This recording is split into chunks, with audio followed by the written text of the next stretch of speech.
오늘은 그 네 번째 시간인데요. 제 5계명과 6계명의 내용을 가지고 부모 공경과 살인, 부모 공경과 살인 이런 제목으로 여러분과 함께 생각하며 은혜를 나누도록 하겠습니다.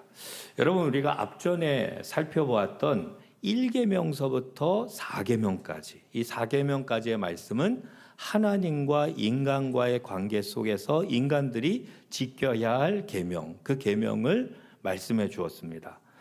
오늘 이제 5계명부터 10계명까지는 인간 상호 간의 관계 속에서 인간들이 지켜야 할 계명, 그 계명을 5계명부터 10계명까지 또 가르쳐 주고 계신 겁니다. 그래서 1계명과 4계명까지는 하나님과 나, 그리고 5계명부터 10계명까지는 사람과 사람, 나와 다르니, 이 모습을 우리가 어떤 모습으로 살아가는 게 하나님의 뜻인가, 이것을 하나님께서 우리에게 계명으로 주신 말씀인 겁니다.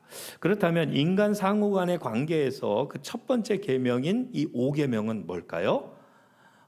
12절이죠. 같이 한번 읽어보겠습니다. 내 부모를 공경하라. 그리하면 내 하나님 여호와가 내게 준 땅에서 내 생명이 길리라. 네, 이게 5계명입니다. 인간관계, 인간에서의 살아갈 삶 속에서 너희가 이것을 꼭 지키기를 원한다의 첫 번째가 뭐냐면 부모 공경이라는 거예요. 부모 공경. 인간관계에서 가장 중요한 첫 번째가 부모 공경이라고 하나님께서 이 계명을 통해 말씀해 주고 계세요. 내 부모를 공경하라. 이게 핵심이죠.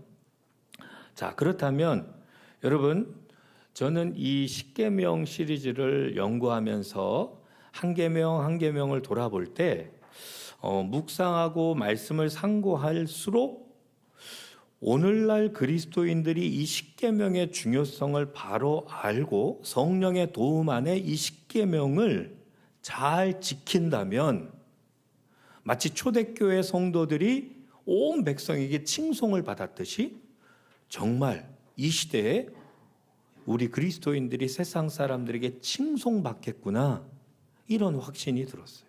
그만큼 이 10계명은 과거에 구약의 옛날에 고리타분한 계명으로 폐하여질 것이 아니라 오늘날 깊이 생각하고 복음 안에서 붙잡고 우리가 힘써 지킬 때 이 시대의 놀라운 그리스도인의 삶을 살 수 있겠다, 이런 얘기입니다. 여러분, 그러므로 우리가 이 10계명의 말씀을 깊이 한번 주님 안에서 묵상하고 생각하고 붙잡고 우리가 어떻게 그렇게 살아갈지 성령 안에서 우리가 깨닫고 전진해야 되겠습니다. 자, 그렇다면 이 5계명의 의미가 뭘까요? 5계명. 오늘날에 우리가 복음 안에서 이 5계명을 또한 어떻게 지켜야 하는가? 우선 12절 말씀에서요, 그 핵심이 아까 말씀드린 대로 이 내 부모를 공경하라, 이거였죠. 공경하라, 이게 핵심이었는데, 그렇다면 공경하다에서 공경인 무슨 뜻일까요? 공경이 이런 뜻입니다. 히브리어로 카베드라고 하는 단어인데요, 이 카베드라는 단어의 원뜻은 무겁다, 무게를 두다, 이런 뜻입니다. 무겁다, 무게를 두다. 공경이 그런 뜻이라는 거예요. 그래서 내 부모를 공경하라, 이것은 너는 내 부모를 무게를 두고 대하라, 중요하게 대하라, 이런 의미라는 거예요. 이것을 좀 더 확대해서 해석하자면 이거예요. 이는 부모를 중요시 여기고 끝까지 내 부모를 봉양해라. 내 부모를 봉양해라. 이것의 의미를 포함하고 우리에게 말씀해주고 있다라는 것입니다. 여러분, 그래서요, 이 말씀은요, 어린 자녀가 젊은 부모님을 공양하다, 이런 의미도 있겠지만 그거보다 더 크게는 늙으신 부모님이에요. 늙으신 부모님을 장성한 자녀가 끝까지 봉양해야 한다. 이 의미를 더 강조하며 우리에게 가르쳐 주시는 말씀이 내 부모를 공경하라, 이 말씀이다라는 겁니다. 그렇다면 여러분, 왜 그렇게 해야 될까요? 왜 인간은, 왜 사람은 마땅히 늙으신 부모님을 공경하고 끝까지 봉양해야 하는 것일까? 여러분 이 5계명 부분을 신약시대 사도 바울이 이것을 5계명을 신약에 맞게 해석한 부분이 있습니다. 그게 에베소서 6장 1절로 3절 말씀입니다. 한번 같이 읽어보겠습니다. 자녀들아 주 안에서 너희 부모에게 순종하라. 이것이 옳으니라. 내 아버지와 어머니를 공경하라. 이것은 약속이 있는 첫 계명이니 이로써 내가 잘되고 땅에서 장수하리라. 여러분 에베소서 6장 말씀은요, 크리스찬 가정에 대한 말씀이에요. 크리스찬인 가정은 이와 같아야 한다. 그 말씀을 하면서 사도 바울이 10계명의 이 5계명을 들어 이 5계명을 해석하면서 이 말씀을 한 거예요. 거기 보니 주 안에서 너희 부모를 어떻게 하라? 순종하라. 주 안에서 너희 부모에게 순종하라. 이것이 옳다. 내 아버지와 어머니를 공경하라. 이렇게 말씀합니다. 그러니까 공경하라라고만 말하고 있는 그 5계명에서 조금 더 확대해서 너는 주 안에서 내 부모에게 순종해. 주 안에서 부모님에게 순종해. 그리고 내 아버지와 어머니에게 공경해. 이것이 내가 너희를 향한 뜻이야. 이렇게 주님께서 말씀하고 있다라는 겁니다. 그렇다면 왜 그래야 하는가? 이것이 옳기 때문이다.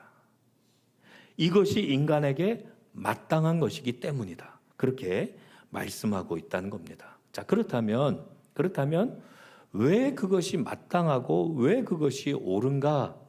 이 점에 대해서 오늘 여러분과 함께 생각해 보려고 합니다. 부모 공경이 왜 옳고 왜 마땅한 것일까요? 첫 번째, 한번 보면 부모님은 나의 생명이 이 땅에 있도록 한 내 생명의 뿌리이기 때문입니다.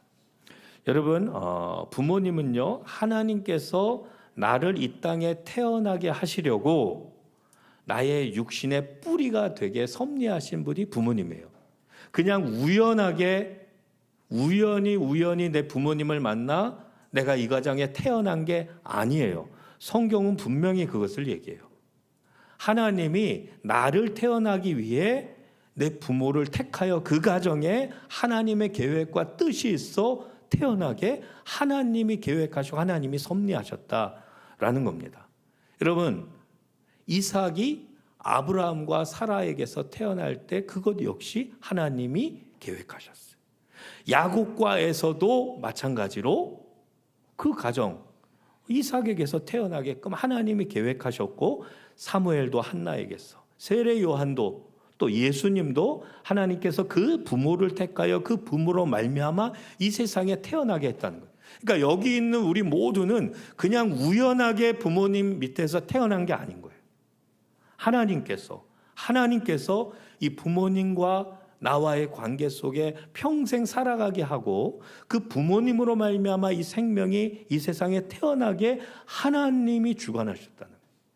모든 생명은, 특별히 인간의 태어남의 이 생명은 하나님이 특별한 계획 가운데 그 부모님을 통해 이 땅에 태어나게 하신 것이다. 이것을 성경이 우리에게 말씀해 주고 있다는 거예요.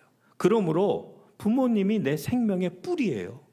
부모님이 내 생명이 있게 한 근원이에요. 그러므로 너희는 그 부모님을 공경하는 게 마땅하다라고 이야기합니다. 여러분, 그래서 구약 성경에 보면요, 이 5계명만이 아니라 여러 군데 말씀 속에서 부모 공경이 왜 중요한지를 말씀하는 구절들이 있습니다. 잠언 23장 22절 보니까 너 낳은 아비에게 청종하고 내 늙은 어미를 경히 여기지 말지니라, 이렇게 말씀하죠.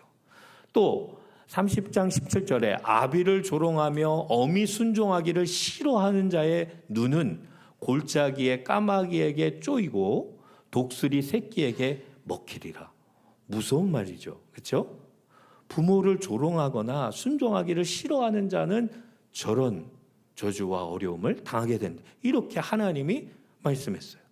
자, 그 다음에 말씀 볼까요? 레위기 20장 9절인데 이 말씀 같이 한번 읽어보겠습니다.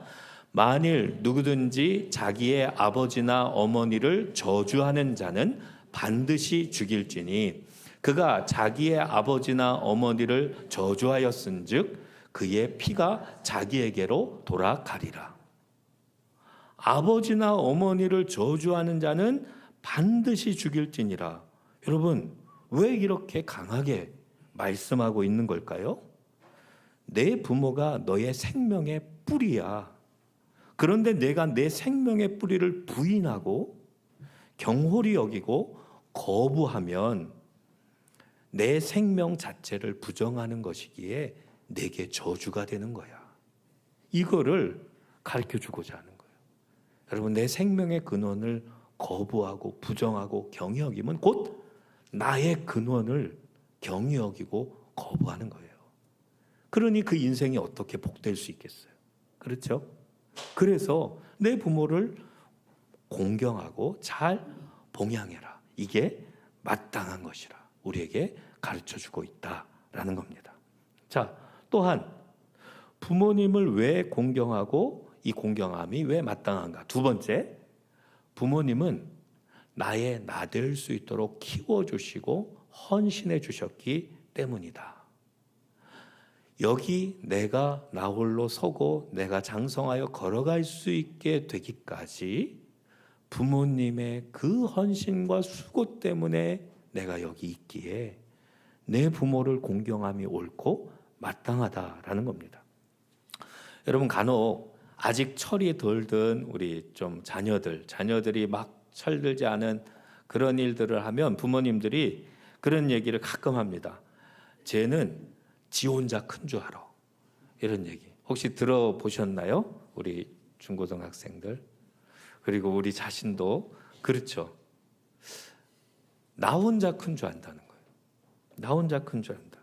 여러분, 인간만큼요 처음 태어나서 혼자서는 살아남을 수 없는 존재가 인간밖에 없다는 거예요. 송아지, 망아지 아시죠? 태어나면 조금 있다가 막 혼자 걸어요. 그렇죠? 혼자 뛰어요. 그러기도 하죠. 근데 인간 보세요. 얼마나 오랫동안 꼼짝도 못하고 누워 있어야 하고 부모님의 도움 없이는 살아남을 수가 없는 존재. 그게 인간인 거예요. 여러분 중에 태어났는데 다음 날부터 걸음마 했더라. 이렇게 들어본 사람 있어요? 일주일 됐더니 막 일어나 밥을 퍼먹더라. 인간은 그럴 수가 없어요. 오랜 기간 동안 어느 누구의 즉 부모님의 도움 없이는 설 수가 없어요. 그래서 그 노래 가운데 진 자리 마른 자리 갈아 뉘시며 골라서 눕히시는 거예요. 그리고 손발이 다 닳도록 수고해 주신 부모님의 헌신, 시기 때마다 얼마나 마음을 졸이시며 자녀를 위해 기도하시고 애쓰시고 섬기시면서 자녀가 커나가는 그 모든 것들을 뒷바라지합니까? 그래서 우리가 지금 나된 모습으로 서게 됐다는 것. 늘 자식이 위해 희생해온 부모님, 그 수고 때문에 내가 여기 있다. 그렇다면 여러분 어떻습니까? 나는 부모 공경을 마땅한 것으로 알면서 정성껏 최선을 다해 내 부모님을 공경하고 잘 봉양하고 있나요? 잘하고 있습니까? 여러분, 요즘에 반려동물들을 참 많이들 키우시죠. 아마 여러분들 가정 중에도 반려동물을 키우시는 분들이 계실 겁니다. 그래서 반려동물들이 때로 병들고 아프면 어떻게 해요? 동물병원에 갑니다. 동물병원이 굉장히 많아요. 굉장히 많아요. 동물병원에 가는데 이 동물병원은요, 의료보험이 되나요? 안 돼요. 그래서 굉장히 비싸요. 그런데 어떻게 합니까? 그래도 그거 지불하고 사랑하는 반려동물을 위해 그렇게 돈을 지불합니다. 또 자식에 관한 일들 우리는 얼마나 많이들 투자합니까? 그렇게 자식을 위해서는 허리띠를 졸라매도 반드시 그 일을 꼭 자식을 위해 하시는 게 부모님들입니다. 그런데 부모님을 위해서는요. 장성한 우리들에게 물으시는 거예요. 부모님을 위해서는 왜 그렇게도 핑계가 많을까요? 이래서 저래서 힘들고 안 되고 어렵고 나를 위해 그렇게도 헌신하는 분들인데 왜 그렇게 봉양하기가 힘들까요? 그걸 힘들어할까요? 요즘 연로하신 부모님들 중에 홀로 남으신 분들이요, 이 자식 집에 가도 눈치 때문에, 또 저 자식 집에 갔는데도 또 눈치가 보이고, 결국은 그냥 거리로 나오시는 분들이 꽤 많다고 합니다. 그래서 이 사회 속에서 보호하는 그런 기관에 가신다는 거예요. 거기 가면 묻죠. 그 복지사들이나 이런 사람이 자식에 대해 물으면 혹 자식에게 뭔가 해가 될까 봐 전혀 말하시지 않는다는 거예요. 그렇게 하는 게 부모예요. 요즘 다들 맞벌이들을 합니다. 그리고 아이들은 학원을 가고 여러 가지로 분명히 이유들이 있어요. 피치 못할 사정들이 있습니다. 그러니 어쩔 수 없이 요양원, 요양병원 그렇게 형제들이 의논하여 모시거나 이렇게 하는 게 우리들의 요즘 현실입니다. 이 현실이 아프고 이 현실이 안타깝다는 거예요. 오늘 5계명에서 내 부모를 끝까지 공경하고 봉양해라. 이게 내가 너희에게 준 인간 사회에서의 첫 번째 계명이다. 첫 번째 계명이야. 그거를 얘기하고 있다는 겁니다. 여러분, 나는 나 혼자 큰 존재가 아닙니다. 나도 부모님의 엄청난 희생과 그 사랑의 수고 때문에 나 된 겁니다.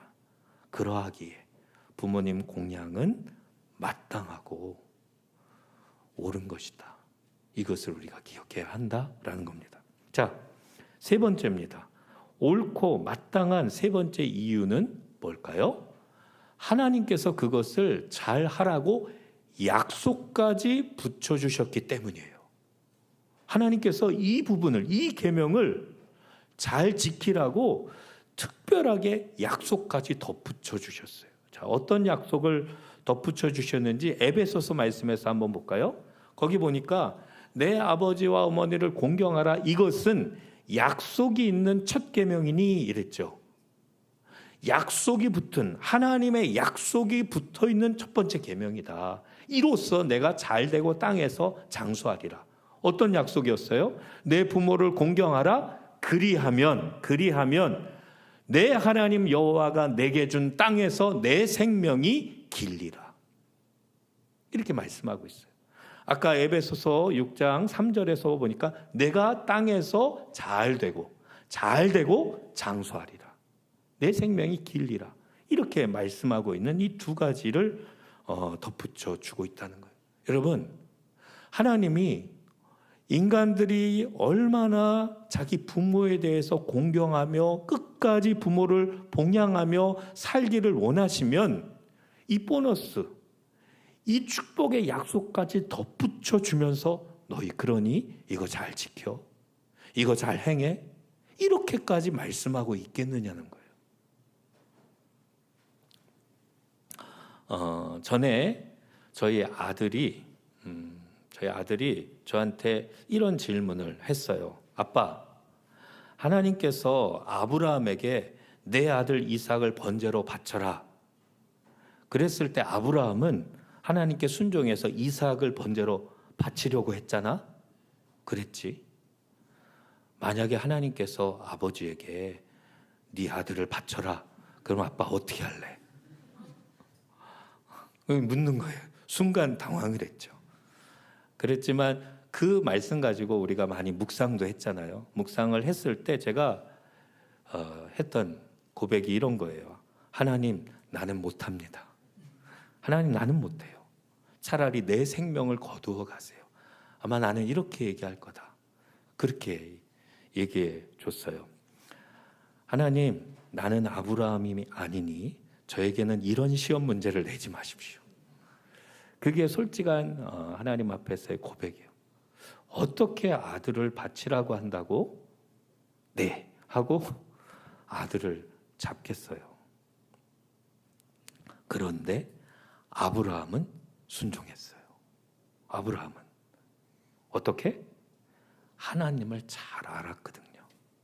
하나님 믿었어요. 아들 이삭을 살려서라도 아들 이삭을 하나님이 데려가시지 않는다는 걸 분명히 알았어요. 믿었어요.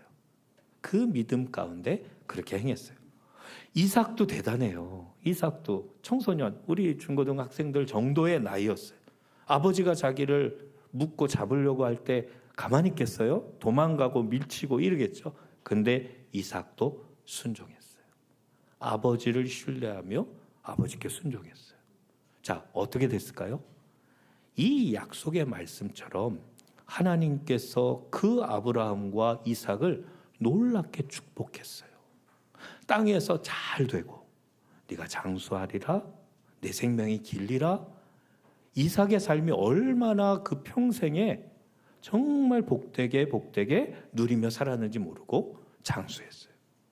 아브라함에게도 그 복을 주시고. 여러분, 그런데 그 아브라함은 실제 이삭을 바쳤어요, 안 바쳤어요? 실제로는 안 바쳤잖아요. 그런데 실제 그렇게 하신 이가 있어요. 누굽니까? 하나님 아버지. 하나님 아버지는 말도 안 되는 그 일을 당신의 아들에게 명하셨어요. 네가 대신 죽어야 되겠어. 네가 대신 죽어야 되겠어. 십자가에서 네가 대신 죽어야 되겠어. 그래야 저 영혼들이 살아. 이 말씀을 했어요. 말도 안 되는 그 말을 예수님은 받아들이셨고 순종하셨어요. 왜? 하나님을 알기에, 하나님 믿기에. 겟세마네 동산에서 예수님 어떻게 기도하셨습니까? 아버지요, 이 잔이 내게서 지나가기를 원하나이다. 3번이나. 얼마나 그 잔을 받기가 힘들었으면 그렇게 기도했겠습니까? 그런데 그 뒤에 뭐라고 덧붙이십니까? 그러나 아버지요, 나의 원대로 하지 마시고 아버지의 뜻대로 되기를 원하나이다. 그렇게 하시고 십자가의 길을 걸어가셨습니다. 그 순종으로 인하여 우리 온 인류가 구원받을 수 있는 길이 열렸고 저와 여러분도 구원받게 된 거예요. 우리가 구원받았어요. 여러분, 그런가 하면 하나님은 다시 살리셨고 모든 이름 위에 뛰어난 이름을 주시고 모든 무릎을 예수의 이름에 꿇게 하시는 그 놀라운 영생과 영원한 그 축복을 우리 주님께 주셨어요. 그리고 우리에게 말씀하십니다. 너희도 내 부모를 공경하고 너희도 아버지의 뜻을 신뢰하며 순종해라. 사랑하는 교우 여러분, 우리가 순종하면, 우리가 내 부모를 공경하고 끝까지 봉양하는 이 일을 결단하고 행하면 하나님께서는 우리에게 이 약속의 은총을 덧입혀 주시는 겁니다. 사랑하는 교우 여러분, 우리 학생 여러분, 주님이 주신 5번째 계명, 5계명, 내 부모를 공경해라, 끝까지 봉양해라. 나는 어떻게 하고 있는가? 나는 어떻게 하고 있는가? 돌이켜 부모를 공경하기로 결단해야 되겠고 실천해야 되겠어요. 이미 그것을 이루신 예수님, 그 영이 성령님이에요. 승리하신 영이 성령님의 영. 그 주님이 우리 속에서 우리를 도와주실 줄 믿습니다. 그 길을 우리도 걸어가자는 겁니다. 자, 그러면 6번째 계명은 무엇일까요? 6번째 계명 13절 말씀인데요. 뭐예요? 살인하지 말라.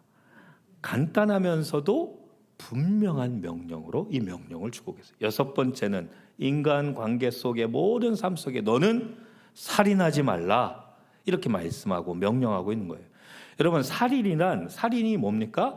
사람이 다른 사람을 죽이는 행위를 살인이라고 합니다. 그런데 세상에는요, 이런 살인에도 몇 가지 종류들이 있는 것 같습니다. 어떤 종류가 있습니까? 전쟁이 벌어져서 적군을 죽이는 것도 살인이에요, 아니에요? 그것도 살인이에요. 내가 다른 사람의 생명을 빼앗는, 죽이는 그런 행위죠. 그런데 이 전쟁이 벌어져 적군을 죽이는 이 행위에서 적을 죽이지 아니하면 어떻게 됩니까? 내가 죽을 수 있는 그런 경우라는 겁니다. 또 큰 죄, 살인죄 같은 죄를 범했을 경우 어떻게 돼요? 법에 의해서 심판을 받고 처형을 당하는 사형제도가 있죠. 그것 역시 살인이죠. 사람이 사람을 죽이는 그런 경우도 있어요.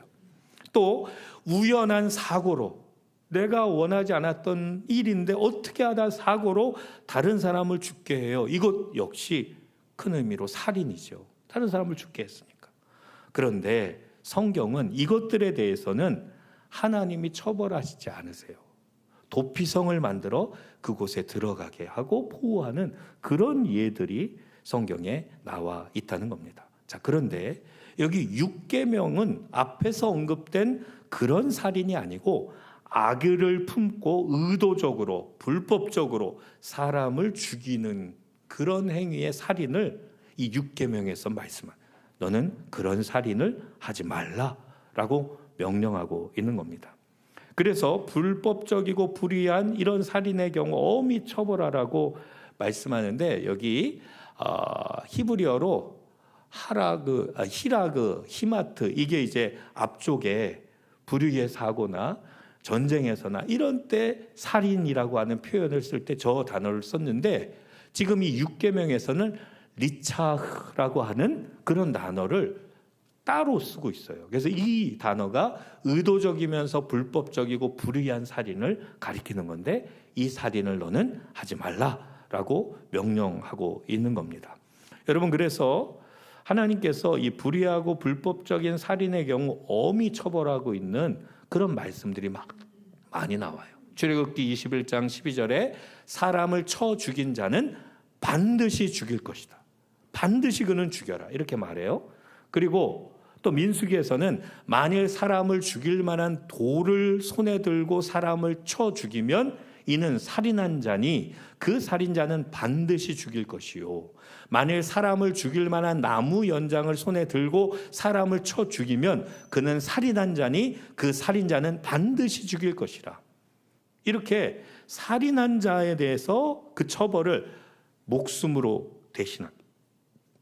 그는 반드시 죽이라고 성경은 말씀해 주고 있다는 겁니다. 자, 그렇다면 하나님께서 그렇게 반드시 죽이라 명하신 이유가 뭘까요? 그 이유까지도 말씀해 주시는데요. 이 말씀입니다. 같이 한번 읽어보겠습니다.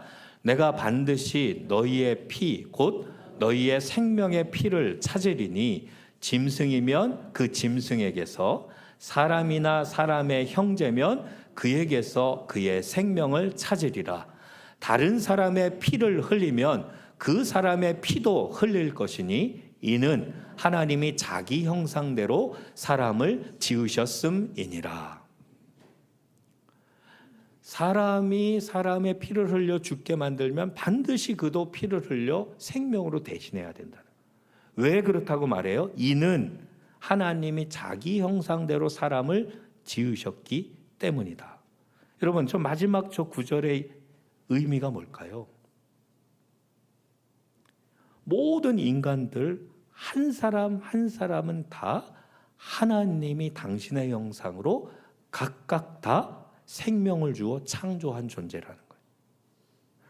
나도 그렇고 옆에 있는 다른 이도 그렇고 세상의 많은 사람들은 하나님이 당신의 형상으로 각각 하나님이 직접 만든 존재들이다. 그래서 그 인간의 생명, 모든 생명은 하나님의 주권 아래에 있는 거예요. 하나님의 주권 아래. 그런데 그 하나님의 주권 안에 있는 하나님의 형상인 다른 사람의 생명을 내가 의도적으로 악한 마음 빼앗는다, 죽게 한다. 그것은 곧 하나님의 주권을 침범한 거라. 하나님의 생명의 주권을 침범한 거다. 그러므로 그것에 대해 죄가 된다라고 말해요. 여러분, 그렇다면 자살은 어떨까요? 자살은요, 역시 자기 자신을 살인한 것이나 다름없는 거예요. 이건 역시 하나님의 생명의 주권에 대한 도전이에요. 그래서 용서받지 못하는 죄다 이렇게 말하죠. 물론 자살에도 여러 가지 상황과 종류들이 있습니다. 그것들 모두 다 그렇게 말하는 건 아니에요. 그래서 자살 부분도 깊이 연구하고 나누고 있는 여러 가지가 있는데, 아무쪼록 기본적인 하나님의 입장은 뭐냐? 자살 역시 하나님의 생명의 주권을 침범하여 자기가 자기를 살해하는 것이기에 용서받을 수 없다. 이게 기본 하나님의 이유입니다. 자, 그러므로 오늘날 생명을 쉽게 빼앗는 수많은 살인 사건들, 이게 많은 것은 그만큼 인간들이 하나님을 두려워하지 않고 하나님의 생명의 주권의 영역을 넘어서는 패역한 세대가 되었다. 이게 지금 이 땅의 모습이라는 겁니다. 자, 마지막으로 여기서 그러나 한 가지 더 생각할 게 있어요. 그건 뭐냐면 예수님은 이 6계명을 뭐라고 하고 계신가라는 거예요. 신약에 와서 예수님은 이 6계명을 뭐라고 하시는가? 이 6계명을요 온전케 하러 왔다라는 것처럼 온전한 차원에까지 주님은 이렇게 이끌고 계세요. 그 말씀이 뭐냐? 마태복음 5장 21절 22절. 이 말씀은 마지막으로 우리 한번 같이 읽어보겠습니다. 옛사람에게 말한 바 살인하지 말라. 누구든지 살인하면 심판을 받게 되리라 하였다는 것을 너희가 들었으나 나는 너희에게 이르노니 형제에게 노하는 자마다 심판을 받게 되고 형제에 대하여 라가라 하는 자는 공회에 잡혀가게 되고 미련한 놈이라 하는 자는 지옥불에 들어가게 되리라. 여러분, 앞에 말씀 옛사람에게 말한 바 살인하지 말라, 이 6계명을 말하는 거예요. 그렇죠? 구약의 율법의 6계명은 살인하면 반드시 심판을 받게 되리라 이렇게 말했지만, 나는 너희에게 말한다, 나는 너희에게 이르노라. 뭐라고 해요? 형제에게 노하는 자마다, 즉 화를 내는 자마다, 화를 내고 분노하고 혈기를 부리는 자마다 어떻게 해요? 심판을 받게 될 거다 말해요. 형제에게 대하여 라가라 하는 자, 이 라가는 히브리어로요 욕이에요. 욕. 바보야 또는 XX야 이런 욕을 하는 거예요. 형제에 대하여 욕을 하고 그 인격을 모독하는 자마다 어떻게 해요? 공회에 잡혀가게 되리라. 미련한 놈이다, 미련한 놈이다, 멍청한 놈아, 이렇게 그 사람의 인격을 비하하고 그렇게 판단하고 그렇게 말하는 자는 어떻게 된대요? 지옥불에 들어가게 되리라. 여러분 묻습니다. 예수님은 허투루 말하시는 분인가요? 농담으로 저 말씀을 하셨을까요? 아니에요. 예수님은 허투루 말하거나 농담으로 말하시는 분이 아니에요. 저렇게 주님은 보신다는 거예요. 저렇게 보신다는 거예요. 여러분, 그래서 어쩌면 오늘날 이 6계명을 그리스도인인 우리들도 너무도 많이 범하고 살아가고 있다는 거예요. 너무도 많이 범하고 살아요. 여러분, 진지하게 질문을 할게요. 솔직하게 한번 여러분을 돌아보십시오. 좀 강해요. 여기 예수님의 말씀을 기준으로 여러분은 지난 한 주 동안 몇 명을 살인하셨습니까? 강하죠? 그런데 여기 예수님께서 그렇게 말씀하셨어요. 형제에게 대해 노하는 자마다, 형제에 대해 욕하는 자마다, 형제에 대해 미련한 자라 그의 인격을 비하하고 판단하고 말한 자마다 지옥불에 던져지리라. 그는 살인한 자야. 그렇게 말씀하셨어요. 여러분, 좀 반대로 한번 볼까요? 이번 주 중에 나는 다른 사람들로부터 얼마나 많이 살해를 당했을까요?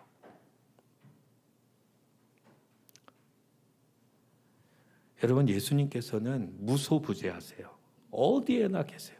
예수님께서는요, 우리의 마음의 중심을 다 아세요. 그런 예수님께서 우리들을 바라보실 때 특별히 교회인 우리들을 바라보실 때 얼마나 가슴 아프실까? 내 생명을 십자가에 내어주어 너를 의롭게 했고 너를 구원했는데 또 다른 너도 의롭게 하고 구원했는데 그래서 내가 너희를 사랑한 것처럼 너희가 서로 사랑해라. 새 계명을 주셨건만 서로 사랑하기보다 서로 찌르고 무시하고 판단하고 상처 주고 받고 있는 살인하고 있는 여기 있는 나 여러분 우리의 모습 그 모습은 아닌가? 우리가 주님 앞에서 정직하게 진지하게 말씀 앞에 서서 돌아봐야 되겠다라는 것입니다. 사랑하는 교우 여러분, 5계명 부모 공경 그리고 6계명 살인하지 말라. 주님이 이 시대에 우리에게 주신 바 또 주님이 해석해 주신 바 이 말씀 앞에 두렵고 떨림으로 서야 하겠습니다. 그리고 주님 앞에 엎드려 십자가 붙잡고 우리가 이 5계명 부모 공경의 모습을 다시 한번 주님 앞에서 지키고 살인하지 말라 이 6계명 주님의 해석해 주신 그 말씀 앞에서 돌아보아 회개하고 새롭게 될 때 오늘날 교회가 다시 이 땅에 진정한 교회 될 수 있게 되는 것입니다. 함께 기도하겠습니다.